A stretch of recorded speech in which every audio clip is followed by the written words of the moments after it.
Salut, salut băieți! Asta încercăm un Încercăm prai, partea nouă. Justin? normal. Poate v-ați... Puta madre. Ai dat?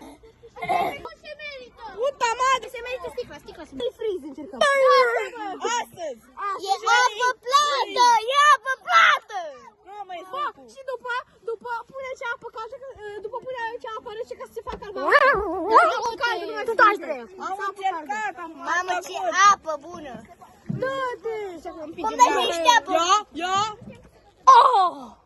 Ia, hai, sagă, ne Este el. Uitați-le la matca. Eu care copil? Ce gustare? Am revenit, băieți. Dă-și mie. Eu sunt treilea.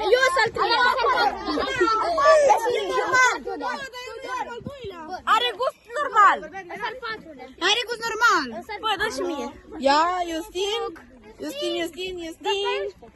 Ce bună e, frate. Are gust normal. Poate v-ați așteptat că o să beau de tot sticla. Are gust ice pop. Bravo. Opa, Justin. Hai.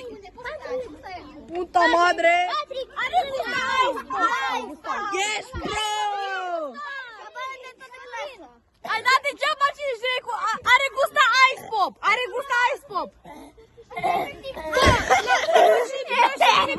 Bagă-mi o gură ca să fac... să vinde cu 25 lei. Ca să fac fain în overall-ul. Puta madre. Ce madre? Are gust identic ca ice pop. Se merită sticla se merită. Nu se merită. Hai, dă-mi un pic. Acum gata. Poți mai gust o dată? Iară. Mai dai și mie. Are gust fix ca ice pop. Hai să jucăm la... Ne vedem săptămâna viitoare.